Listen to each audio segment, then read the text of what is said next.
Welcome to FineScale Modeler Weekly. This week we start off big with the latest of Italeri's big scale kits. It is a 1/12 scale Bugatti Type 35B, one of the most dominant race cars during the 1920s and early 30s. Powered by a supercharged 2.3-liter straight-8 engine, the 35B was the most powerful of the Type 35s that won more than 1,000 races in their time. As we've come to expect from these big scale offerings from Italeri, this box is crammed with details and features. Molded in bright blue plastic, the body comprises the shell from the firewall back, one-piece underside, long rocker panels, the driver's fairing and the split hood with open louvers, among other parts. The firewall, engine block and frame, oil sump, supercharger, and other engine components are molded in silver. The frame, springs, axles, fuel tank, transmission, and other drivetrain parts are gray. Detail throughout looks fine, and while there are ejector pin marks, most will be largely invisible on the finished model. Seats, radiator, exhaust, shifters, and linkages come in black. 2 sets of plated parts are supplied with some high-shine chrome on the dash, steering wheel, shifters, linkages, and the radiator shroud, while the alloy wheels and spark plugs are in a flatter aluminum look finish. 4 thin rubber tires wrap up the wheels. Clear plastic is used for the small windshield as well as providing faces for the dash dials. Photo etch metal supplies the frame and buckles for the spare tire holder, radiator screen, leaf spring retainers, hose clamps, and various brackets. Also included is fabric for the hood and spare tire straps, and wire and tubing for brake lines, dash wiring, plumbing, and more. Screws attach the wheels. Cartograph decals give dial faces, placards, and brushed aluminum for the dash and firewall, as well as markings for 2 cars. A bright blue car driven by Louis Chiron that finished second in the 1930 Monaco Grand Prix, and a British racing green machine driven to victory at the 1929 Monaco Grand Prix by William Grover Williams. This is an amazing kit of a really fabulous looking racing car, and I can't wait to see it finished. If you like cars and want to see more, check out Contest Cars 2022, a special issue from FineScale Modeler. You'll find more than 350 photos from 25 shows. Subjects include muscle cars, gassers, pickups, customs, hot rods, and lots more. Rev up your modeling motor with Contest Cars 2022. Let's take a look at a new 1/35th scale figure set from Tamiya, late World War II German Infantry. This is the latest in a string of new tool German troops from Tamiya, and like the rest, it's nicely sculpted. The set contains 5 figures in a variety of late war uniforms, including a kneeling soldier, an M43 field gray uniform and ankle boots holding an MP44, another kneeling in an earlier style uniform with jack boots, an MP40, and splitter tarn muster camouflaged helmet cover. A standing trooper in a later style uniform, camouflaged helmet, and G43 rifle, another with a G43 wearing a splitter tarn muster smock, and finally a soldier with a Panzerfaust wearing the same kind of smock. Detail on the figures and their equipment is very crisp, with places like coats molded open for better appearance. Decals supply shoulder boards, rank and service insignia, and stencils for the weapons. These figures would go well with other figures or vehicles for a late war scene. Bet you thought she was going to say diorama. Our next kit is part of ICM's Brave Ukraine series, a 1/72nd scale URAL-4320 cargo truck. The basic tooling for this kit has been around since the 1990s, but it hasn't been reissued as the cargo truck since 2009. The cab is a single part with good surface detail and open radiator grille. Inside is a floor, seats, dash, and controls, but just the lower part of the engine is provided. It all sits on the frame with suspension, axles, exhaust, and other details. The wheels with aggressive treaded plastic tires are molded in halves. The bed has a floor and sides with seats stowed and the tailgate. Clear parts supply windows and headlights. Both marking options are for modern Ukrainian trucks in digital camouflage, which ICM provides as decals. While it will be labor-intensive, it should make it easier to get the scheme on this tiny vehicle. Yeah, those decals are a nice update to an older kit that's a timely re-release. Now here's a blast from the past, a kit that, from our investigations, appears it hasn't seen the light of day since 1982. It's Revell's 1/24th scale 78 Chevy Blazer Pulldozer pulled pork. This kit replicates one of the staples of county fairs where modified trucks compete to see how far they can pull a weighted trailer. The body is mostly a single part with door and tailgate outlines, firewall and under hood details, including batteries and wheel arches. It's a little soft, as you might expect with a 40-year-old kit. The separate hood has a massive hole for the exhausts that jut out either side of the engine block. The frame is a single part with a gas tank and seemingly redundant exhausts molded on. It receives the transfer case and front and rear axles with extended leaf springs. Massive dirt-grabbing tires wrap chrome mag wheels. Other chrome parts include the front grille, rear bumper, beer keg gas tank, air cleaners, spotlight bodies, mirrors, and more. Inside, the tub has shallow detail and the floor looks carpeted. There's a bucket seat for the driver, dash, and controls. Outside, the support for the counterweights on the nose and the hitch for the tow bar, as well as the roll bar in the bed, finish the pulling truck. The windshield slips in from inside. Beautifully printed, the decals supply the colorful pulled pork livery, Chevy and Blazer badging, dials for the instrument cluster, marker lights, groundhog branding for the tires, a 5-point harness, and picnic table print upholstery for the seat and dash. It's bright, different, and dare I say it, will pull people's attention to it on a shelf or contest table. Finally, a new line of paints for fans of Catalyst Games' Battletech miniatures. Catalyst teamed up with the Army Painter to produce this starter set featuring 10 acrylic colors and a brush. 5 of the paints, specific to the houses the mechs operate for, are fast-drying speed paints designed to get the miniatures painted quickly so you can play sooner. The other standard Warpaint acrylics, including a metallic and primer, are for details. The set includes a fine brush and Battletech painting guide showing how to finish a miniature quickly, and the Army Painter painting guide with lots more info about building and painting miniatures. If you're a gamer or miniature painter, these new shades should appeal. Look for reviews of the Blazer and Bugatti at FineScale.com. We're adding 2 or 3 new reviews from every genre each week, so be sure to check back often and see what's new. Including videos, how-to stories, and plenty more. Stop at CombatHobbyStore.com for new arrivals like these 3 Tom Graham books about Aurora, Monogram, and Revell kits. FineScale Modeler Weekly is brought to you by HobbyZone USA, your source for hobby storage solutions, hard-to-find hobby tools, and aftermarket modeling needs. So recently, while tooling around on the internet, I've noticed some videos out there where, at least to my amazement, people are, these 2 products right here, the Tamiya Extra Thin Cement and the Tamiya Airbrush Cleaner, are chemically almost identical. On the FineScale Modeler forums for years, we've known that the 2 of these have been, pretty similar and can both be used to glue plastic parts together.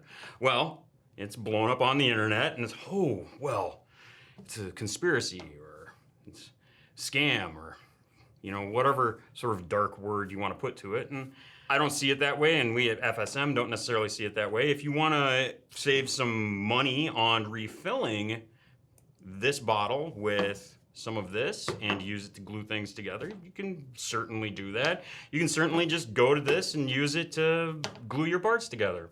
Not a problem.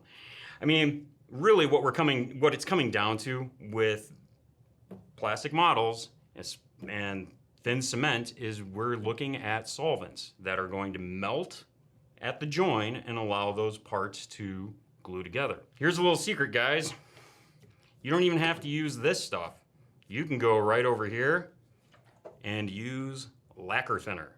Straight from the hardware store. You can go ahead and pick up a tin of it and put it in this handy-dandy little square-shaped bottle with an applicator, and you can go ahead and put your models together with it. People have been doing it for years. Now, you're gonna say, I don't believe you. Let me prove it to you. These parts here are from the recent AMT release of the Razor Crest, the struts for the landing gear. So you can see the 2 halves are now put together. So I'm gonna go ahead, we're gonna take the Tamiya Thin Cement, just run it right along the halves. Whew, that is good smelling stuff. Hold it for a couple of seconds, give it a chance to set up. Identical parts from the Razor Crest. The other side, go ahead, put those together. Start on the bottom this time. And this is the lacquer thinner. Now, the thing about the lacquer thinner, as opposed to the Tamiya, is that it's a little bit hotter, so it's gonna evaporate a little bit faster. We'll give it a chance to set up here. So here we are, back with our parts. This was the part that I glued with the Tamiya extra thin cement. You can see that it is indeed together. I can pry on it here. I can probably pull it apart if I wanted to, although, I mean, I'm trying pretty tough there and it's not. I could probably break the part. Let's not go ahead and do that, right? But it did the job, right? It welded those two parts together. This is the part that was done with the lacquer thinner. Again, it's together, just like with the other one.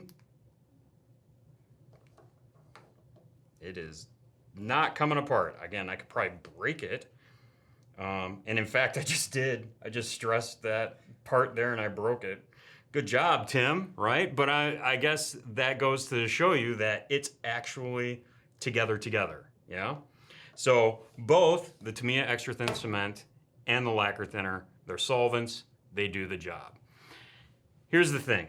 Can you go ahead and use the Tamiya airbrush cleaner as a substitute for the extra thin cement? Sure. I really do like the Tamiya, the little glass bottle. It's it's nice, it sits well. I like the applicator that comes in it. I don't have to go and mess up another brush, old or otherwise. This brush is nice, fine. It gets the glue exactly where I want it. I like it. That's why I put the lacquer thinner over here in this older bottle that was already used. The thing is, when you're talking to somebody who's new to the game and you say, you need to get some liquid cement, it's easy to point them in a direction. Go to the hobby store or go online and buy some Tamiya extra thin cement. Rather than trying to confuse them or, you know, well, you can just go ahead and buy some lacquer thinner and that'll work for you. Well, that's more explanation, right? The other thing that you should consider is that this is just one formulation of liquid cement.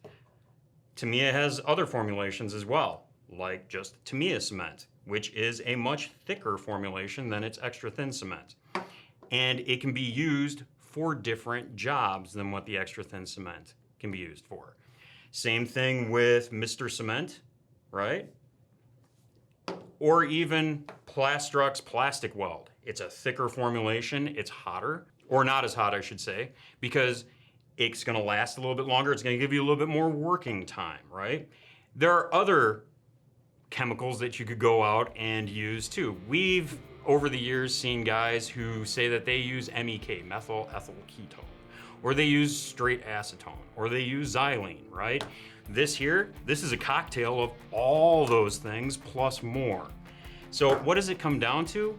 For me, it's just easy to go to the store, the hobby store, either online or locally, and just buy some plastic cement.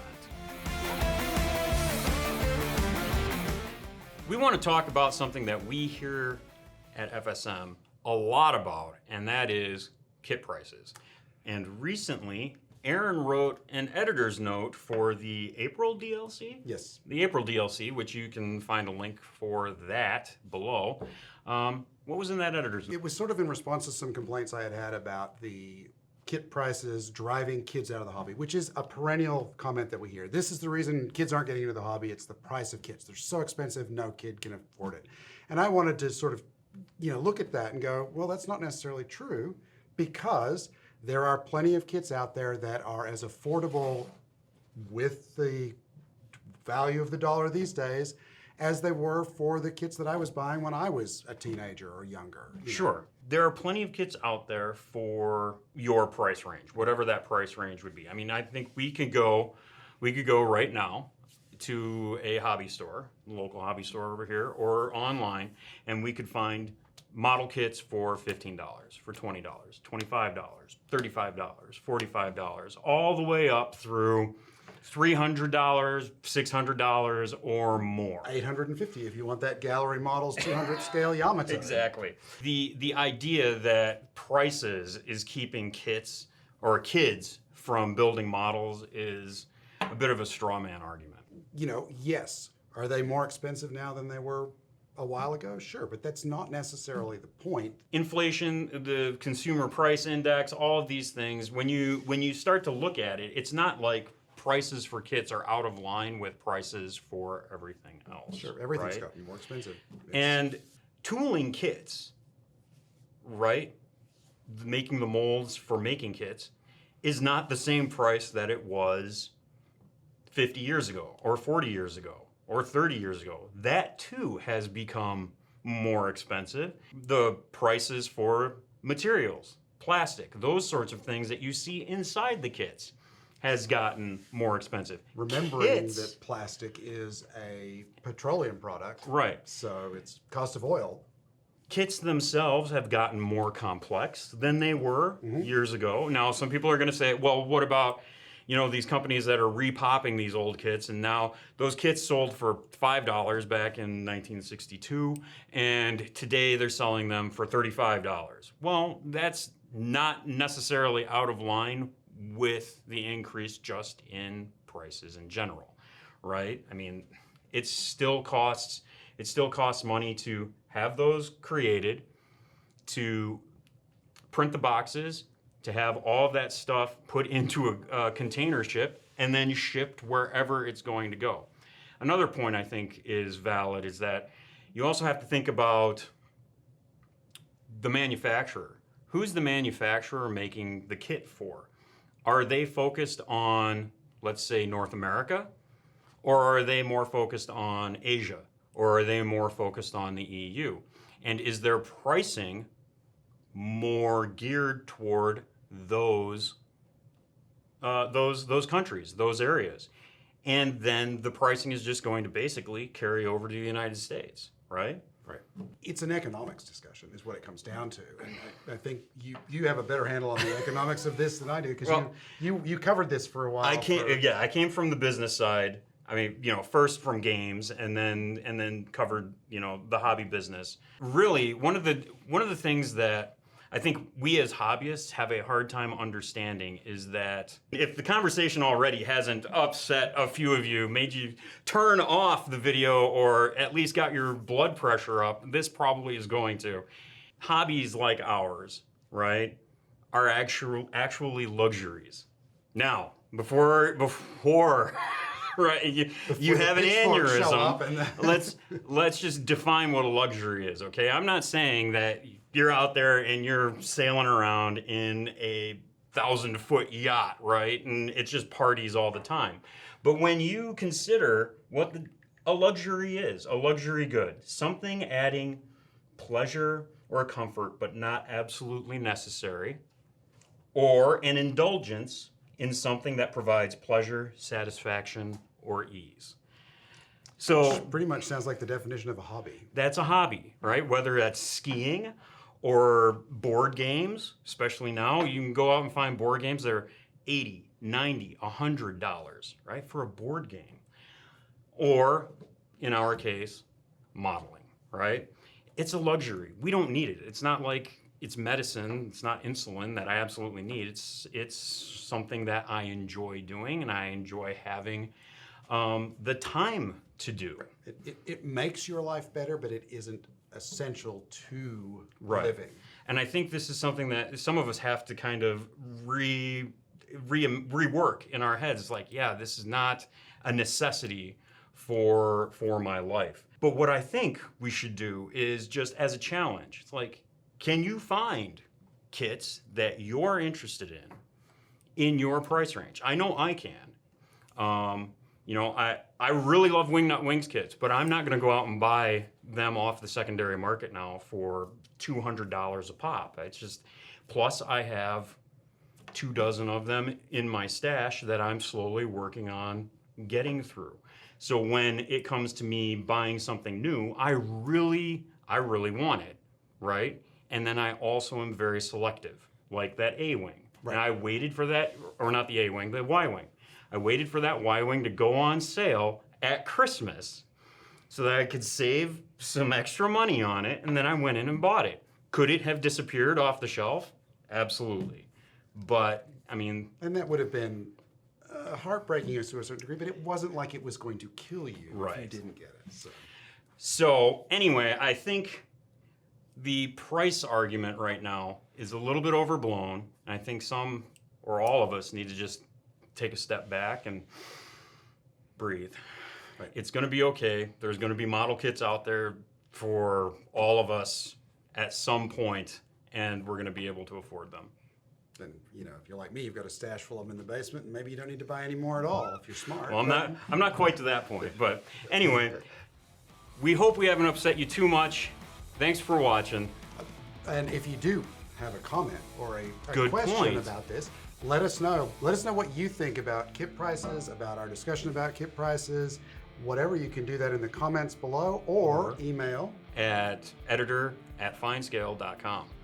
Thanks for watching. We'll see you next time. And a splittertarn mustard kit. Sorry, I said that like with a weird accent.